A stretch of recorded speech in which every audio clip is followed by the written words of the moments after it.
Assalamualaikum warahmatullahi wabarakatuh.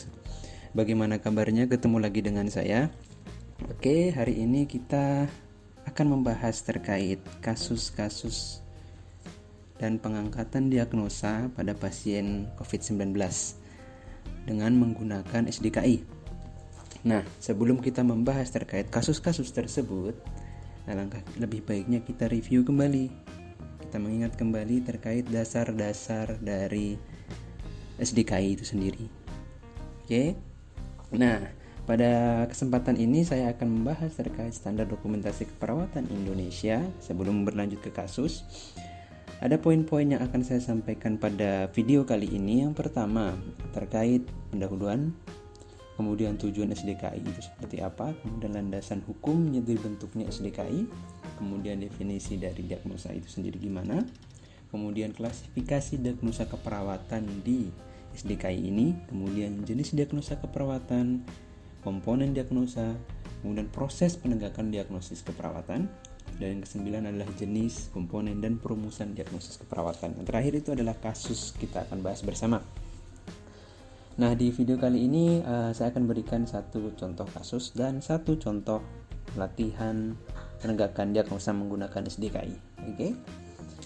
Kita lanjut yang pertama terkait pendahuluan. Nah, penegakan diagnosa keperawatan ini sebagai salah satu komponen standar asuhan keperawatan ya. Perlu dijalankan dengan baik sebagaimana yang diamanatkan oleh Undang-Undang Nomor 38 Tahun 2014 tentang keperawatan. Penegakan diagnosis keperawatan menjadi salah satu komponen standar asuhan keperawatan ya. Itu sudah tercantum dengan jelas di Undang-Undang Nomor 38 Tahun 2014 tentang keperawatan. Nah, di Undang-Undang Keperawatan Nomor 38 Tahun 2014 ini terdapat standar profesi yang harus dipenuhi. Ada 3 nih, ada standar kompetensi, standar asuhan keperawatan, dan standar kinerja profesional. Di standar kompetensi itu dijelaskan terkait pendidikan keperawatan itu apa saja, ada vokasi, nurse generalis, nurse spesialis, dan nurse subspesialis. Kemudian kekhususannya ada gadar, OK, kritis, jiwa, KMB, kemudian anak, dan lain-lain. Kemudian di standar kinerja profesional, di situ bagaimana konsep penjaminan mutu, pendidikan itu gimana, riset, kemudian etika, dan penilaian kinerja itu sendiri. Nah, yang akan kita bahas pada video kali ini yaitu tentang standar asuhan keperawatan. Disinilah dasar pokok munculnya yang akan kita bahas ke depan. Yang pertama ada SDKI pada video ini, kemudian SLKI Standar Luaran Keperawatan Indonesia. Video selanjutnya, kemudian SIKI Standar Intervensi Keperawatan Indonesia. Nah, itu yang akan kita bahas beberapa video ke depan. Untuk SDKI itu sendiri, kita ketahui sudah banyak jenis-jenis standar-standar diagnosis keperawatan ya yang kita ketahui yang telah diakui secara internasional dan NIC NOC. Kemudian, namun karena standar ini tidak dikembangkan dengan memperhatikan disparitas budaya dan kekhasan pelayanan keperawatan di Indonesia, maka standar ini dinilai kurang sesuai untuk diterapkan di Indonesia. Makanya inilah latar belakang kenapa SDKI ini dibuat. Kemudian PPNI selaku organisasi profesi yang bertanggung jawab secara nasional atas peningkatan profesionalisme perawat dan berkualitas dalam penyelenggaraan asuhan keperawatan, maka SDKI inilah dibuat. Maka SDKI ini dibuat ya.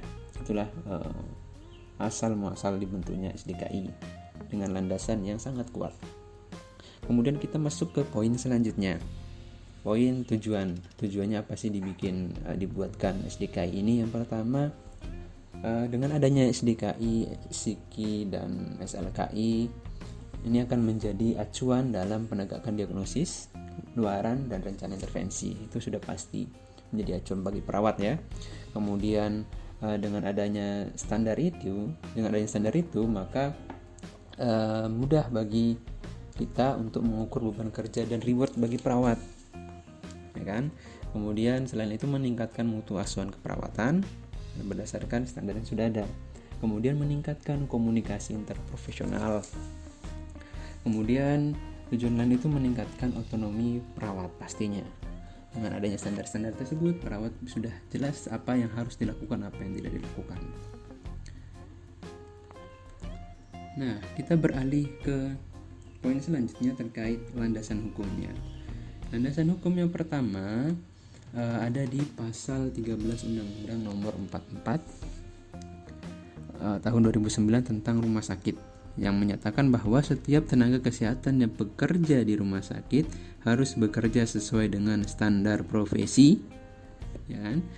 Standar pelayanan rumah sakit, standar prosedur operasional yang berlaku, etika profesi, menghormati hak pasien dan mengutamakan keselamatan pasien.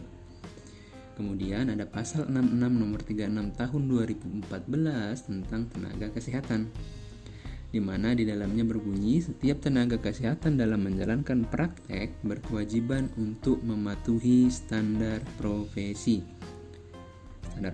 standar pelayanan profesi dan standar prosedur operasional. Disinilah kemudian yang ketiga ada pasal 36 Undang-Undang Nomor 36 tahun 2014 tentang tenaga kesehatan, yang berbunyi standar profesi dan standar pelayanan profesi untuk masing-masing tenaga kesehatan ditetapkan oleh organisasi profesi. Dalam hal ini sebagai perawat itu PPNI dan bidang kesehatan dan disahkan oleh menteri.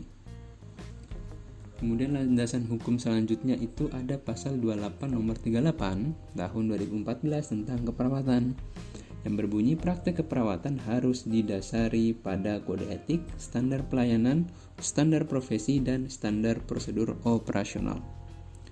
Kemudian ada lagi pasal lain di undang-undang yang sama, yaitu pasal 30 yang berbunyi dalam menjalankan tugas sebagai pemberi asuhan keperawatan, perawat berwenang untuk menegakkan diagnosis keperawatan. Inilah landasan hukum dibuatnya SDKI, SLKI, dan SIKI. Oke, clear ya? Kita sejenak merefresh kembali terkait pengertian dari diagnosis keperawatan. Nah, diagnosis keperawatan itu apa?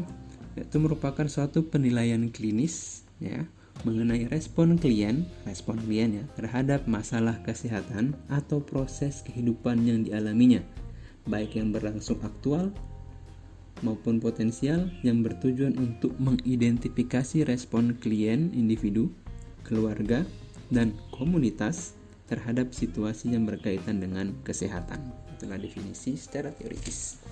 Oke, lanjut ya.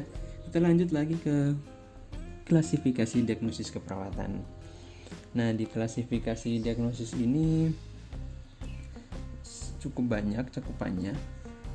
Yang pertama, menurut ICN International Council of Nurse, sejak tahun 1991 telah mengembangkan suatu sistem klasifikasi yang disebut dengan International Classification for Nursing Practice atau ICNP. Kemudian cakupannya yaitu meliputi klasifikasi diagnosa keperawatan, intervensi, tujuan keperawatan. Di sini ada beberapa sistem klasifikasi dan terminologi keperawatan yang digunakan di negara-negara yang ada.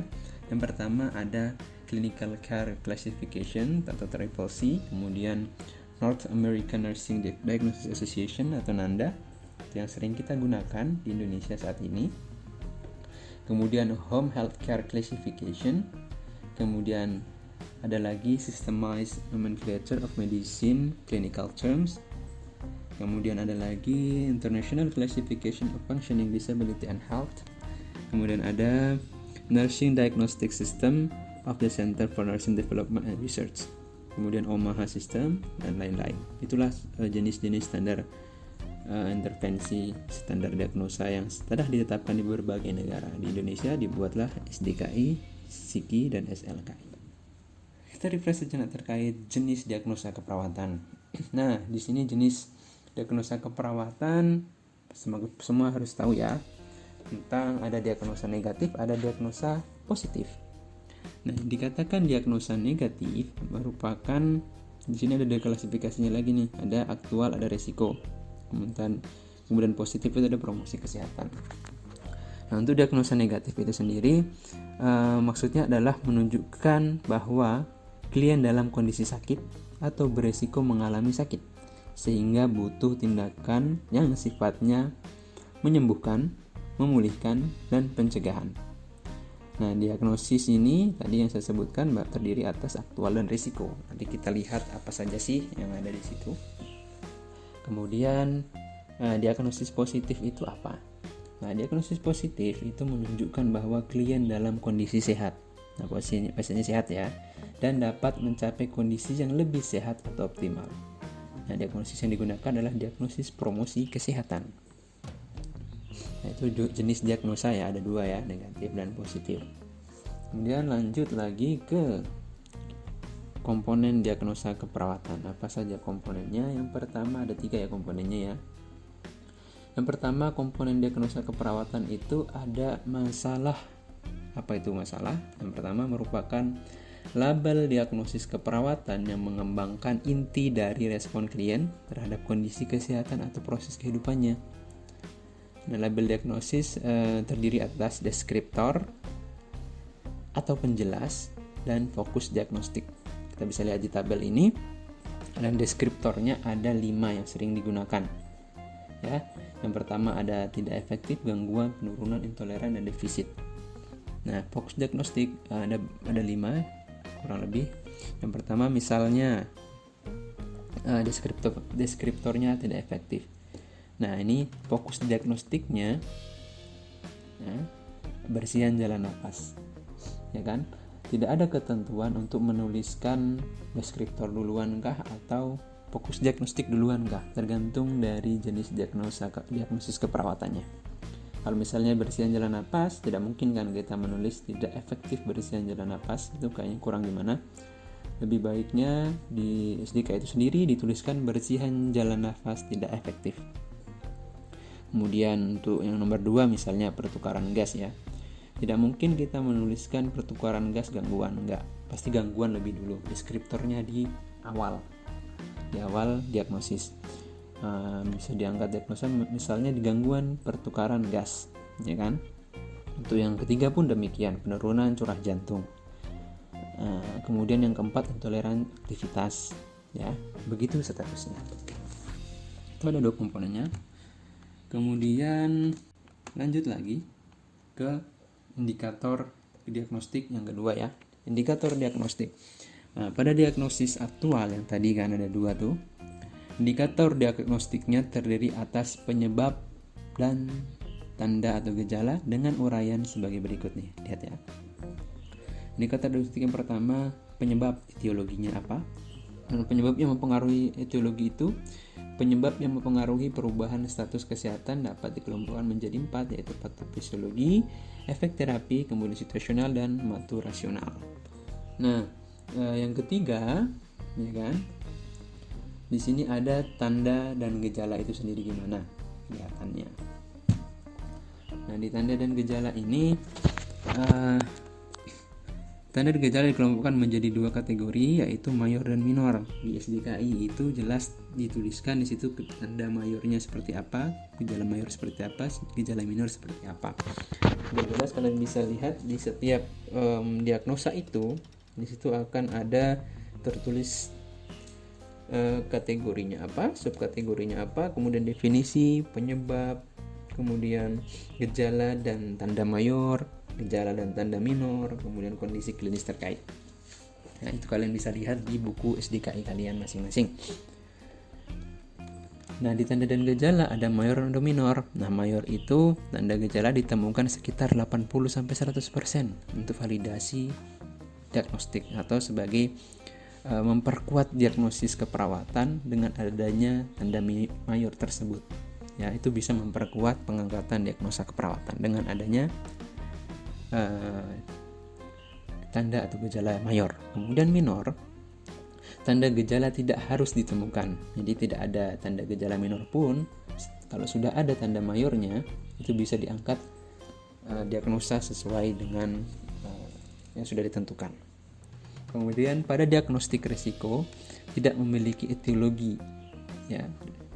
Kemudian dan tanda gejala namun hanya faktor risiko, ya. Itu di diagnostik risiko. Kemudian sedangkan pada diagnostik promosi kesehatan hanya memiliki tanda gejala yang menunjukkan kesiapan klien untuk mencapai kondisi yang lebih optimal. teori-teori tadi, kita lihat bagaimana proses penegakan diagnosis tadi. Nah, di sini kalian bisa lihat proses penegakan diagnosis keperawatan. Yang pertama ada analisa data, identifikasi masalah, kemudian perumusan diagnosis. Ini adalah alur sampai munculnya diagnosis. Kita tidak bisa langsung mengangkat diagnosa tanpa melakukan alur tersebut. Yang pertama di analisa data. Dari hasil pengkajian yang muncul, kalian harus analisis dan bandingkan dengan nilai normal. Misalnya tanda-tanda vital, suhu normalnya berapa, 36,5 sampai 37,5. Pada saat didapatkan data tidak sesuai dengan nilai normal, maka setidaknya akan terlihat nih masalahnya ada di suhu tersebut. Dan lain-lain, begitupun pernapasan normalnya berapa. Makanya nilai-nilai normal tanda-tanda vital pada manusia kalian benar-benar harus sudah paham dan hafal di luar kepala. Kemudian setelah dapatkan nilai normal, kalian kelompokkan datanya, ada deduktif, induktif, seperti apa ya datanya, data subjektifnya seperti apa, data objektifnya apa, itu harus kalian bisa kelompokkan. Kemudian identifikasi masalahnya, masalah aktual yang mana, resiko yang mana, promosi kesehatan apa. Ya, kalian harus benar-benar bisa menentukan ini yang aktual. Berdasarkan apa kalian menentukan aktual dengan resiko. Kemudian perumusan diagnosis. Nah, perumusan diagnosis kalian menulis misalnya ada aktual, resiko, promosi kesehatan ya. Jadi aktual itu yang kalian tulis pertama adalah masalah berhubungan dengan penyebab, ditandai dengan itu ya, tanda atau gejala. Kalau risiko, masalah ditandai dengan bla bla bla, faktor risikonya apa. Kemudian promosi kesehatan ditandai dengan tanda dan gejala. Nah, itu kalian harus benar-benar mengerti untuk itu. Nah, untuk diagnosa keperawatan itu sendiri di SDKI itu ada 5. Ada 5 kelompok. SDKI itu sendiri dikelompokkan berdasarkan kategori dan subkategori. Di sini ada 5 kategorinya ya. Nah, di kategori ini 5. Yang pertama ada fisiologis, psikologis, perilaku, relasional, dan lingkungan. Dari subkategori masing-masing kategori ini, kalian bisa lihat di buku kalian sudah jelas terlihat ya, bahwa di fisiologis yang pertama ada respirasi, kemudian sirkulasi, nutrisi, kemudian eliminasi, aktivitas, neurosensori dan reproduksi, dan seksualitas. Kemudian di psikologis ada nyeri dan kenyamanan, kemudian integritas ego, pertumbuhan dan perkembangan, kemudian kebersihan diri, penyuluhan dan pembelajaran. Di relasional ada interaksi sosial, di lingkungan ada keamanan dan proteksi. Nah, untuk penegakan diagnosis keperawatan itu sendiri tidak bisa hanya mengacu kepada diagnosis medis. Kita tidak bisa langsung diagnosis medisnya apa, kita langsung mengangkat diagnosis keperawatan, itu nggak bisa. Kita harus tetap melakukan langkah-langkah proses penegakan diagnosa dari pengkajian, analisa data, identifikasi masalah, dan perumusan diagnosis. Itu yang paling penting ya. Nah, di analisa data itu sendiri yang harus kalian lakukan adalah tahap-tahapnya. Yang pertama, bandingkan data dengan nilai normal yang tadi saya jelaskan ya. Data yang didapatkan dari pengkajian dibandingkan dengan nilai normal dan diidentifikasi tanda gejala yang bermakna. Misalnya tadi pernafasan normal berapa, pada pasien didapatkannya seperti apa. Nah, kita akan lihat diagnosa yang muncul, nanti kita analisa, diagnosa, rumuskan diagnosanya. Kemudian kelompokkan datanya, tanda dan gejala yang dianggap bermakna tadi dikelompokkan berdasarkan pola kebutuhan dasar yang meliputi urutannya ya. Yang pertama, respirasi. Urutannya ya respirasi. Respirasi itu meliputi airway, breathing, ya kan? AB. Kemudian sirkulasi, circulation, EBC kan, itu yang pertama untuk menentukan diagnosa aktual. Kemudian nutrisi, eliminasi, aktivitas, neurosensori, pertumbuhan dan perkembangan, kebersihan diri, penyuluhan, interaksi sosial dan keamanan. Oke. Nah, itu adalah proses pengelompokan data.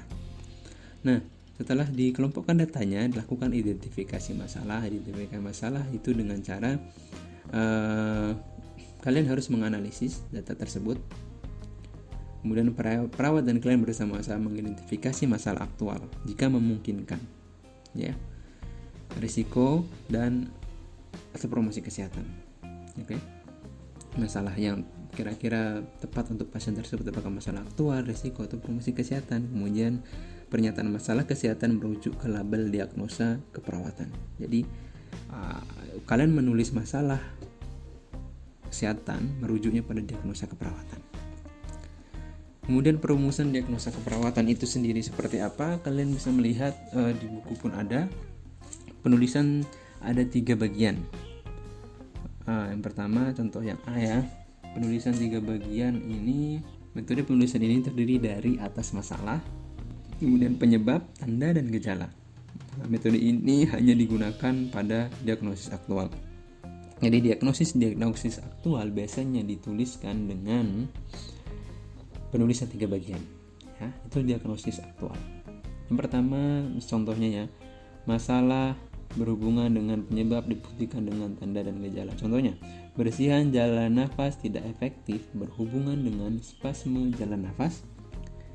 Oke, yang tanda tebal itu yang pertama itu masalahnya, penyebabnya apa? Spasme jalan nafas. Dibuktikan dengan tanda dan gejalanya apa? Batuk tidak efektif, sputum berlebihan, mengidipsne, dyspnea, kemudian gelisah. Itu data-data tersebut, data masalah, data penyebab, dan kemudian data tanda dan gejala itu hasil pengkajian kalian. Makanya sangat tidak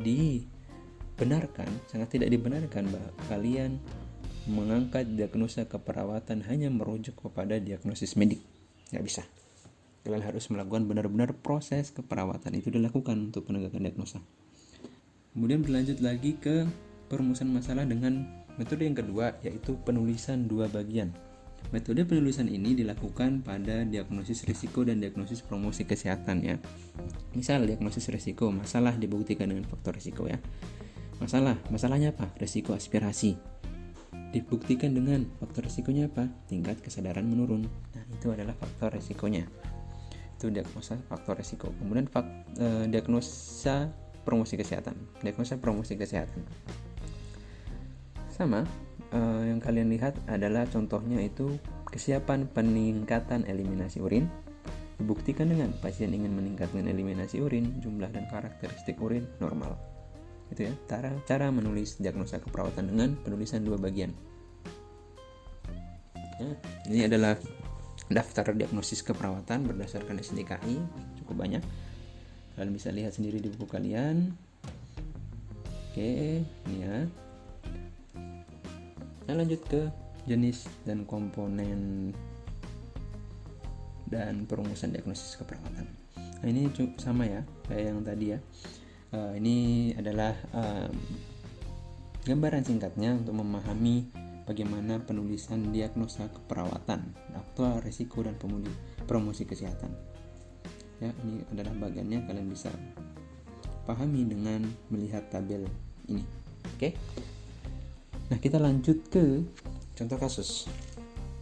Contoh kasus, kita coba angkat kasus dari masalah COVID-19 ini ya.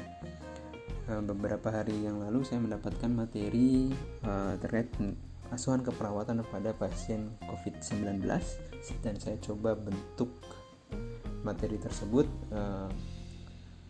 bisa menjadi sebuah contoh kasus yang bisa dijadikan ini bisa jadi contoh soal uji kompetensi, bahkan soal ini bisa jadi rujukan dalam pengerjaan soal-soal terkait keperawatan. Nah, di contoh kasus kalian bisa baca bahwa seorang laki-laki berusia 37 tahun masuk rumah sakit dengan diagnosa COVID-19. Setelah perawat melakukan pengkajian, didapatkan data RR pernapasan 24 kali per menit, tekanan darah 130 per 80 mm/Hg, kemudian nadi 86 kali per menit, batuk tidak efektif, ada sputum, suara napas wheezing. Kemudian pertanyaannya adalah bagaimana perumusan diagnosis keperawatan pasien tersebut?